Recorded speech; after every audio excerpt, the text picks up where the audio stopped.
सभी देशवासियों को विश्व पुस्तक दिवस की ढेर सारी शुभकामनाएं। दोस्तों, इस दिवस की शुरुआत स्पेन में एक लेखक विसेंट के द्वारा 1923 में की गई थी और इसके बाद में यूनेस्को ने 1995 में इसको एक वैश्विक स्तर पर मान्यता दी और संसार में सबसे पहला विश्व पुस्तक दिवस मनाया गया 1996 में 1996, जिसका मुख्य उद्देश्य था कि लिखने पढ़ने की आदत को प्रोत्साहित करना, लोग ज्यादा से ज्यादा किताबें पढ़ने लिखें। नंबर 2, कॉपीराइट के द्वारा लेखकों की बौद्धिक अधिकारों की रक्षा करना। इस उद्देश्य से पुस्तक दिवस मनाना शुरू हुआ। अब हम देखेंगे पुस्तक पढ़ने से क्या फायदे हैं। देखिए, नंबर 1, स्मरण शक्ति बढ़ती है, हमारा भविष्य बनाने में मदद मिलती है। ज्ञान, भाषा कौशल और कल्पना शक्ति को बढ़ाने की शक्ति मिलती है। एकाग्रता व रचनात्मक बुद्धि की शक्ति बढ़ती है। तनाव कम होता है, सहानुभूति और संचार कौशल विकसित होता है।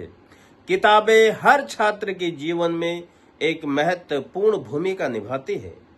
कल्पना की दुनिया से परिचित कराती है, छात्रों को बाहरी दुनिया का ज्ञान दिलाती है। लिखने, पढ़ने और बोलने में कौशल में सुधार आता है। स्मृति और बुद्धि को बढ़ाती है। किताबें पढ़ना हर मनुष्य के लिए बहुत जरूरी है। ये उसकी डेली दिनचर्या में निहित होना चाहिए। देखिए, पुस्तक की उत्पत्ति तो ईसा से 3000 साल पहले ही हो गई थी, जब मिस्रवासियों ने लिखने पढ़ने की लिपि का आविष्कार किया। किंतु उस समय लिखने के लिए पेपर वगैरह की कोई सुविधा नहीं थी, तो वे क्या करते थे, धातु पर, चमड़ा, पत्थर, मिट्टी, हड्डी आदि की सतह पर वो लिखा करते थे। और इसी समय संसार का सबसे पवित्र और पहला ग्रंथ, पहली किताब ऋग्वेद लिखी गई थी। इसी समय में ही भगवत गीता लिखी गई थी, जब लिखने की विधि का आविष्कार, लेकिन पेपर और लिखने की व्यवस्था नहीं थी, इसलिए वे संकलन प्रॉपर तरीके से नहीं कर पाए थे। विश्व का सबसे प्राचीन पुस्तकालय जो मिलता है वो इराक में है। ये कब? ईसा से 700 ईस्वी पहले बन गया था। उस समय जब वाल्मीकि जी ने रामायण लिखी थी, उस समय वहां पर पुस्तकालय है, जो सबसे प्राचीन पुस्तकालय है वो इराक में है।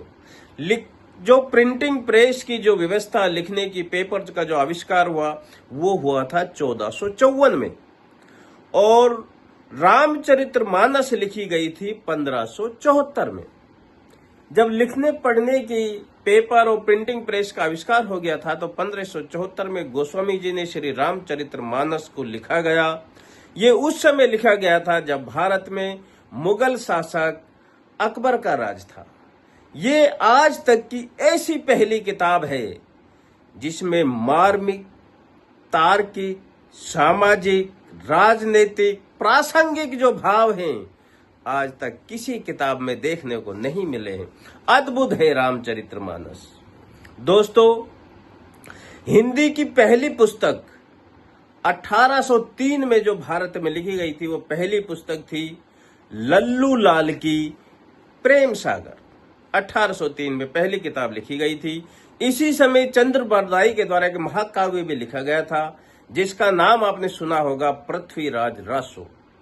ये हमारी प्राचीनतम किताबों में से हैं। आइए अब हम जानेंगे दुनिया की सबसे ज्यादा बिकने वाली और पढ़ने वाली किताबें। नंबर 1 पर आती है बाइबल।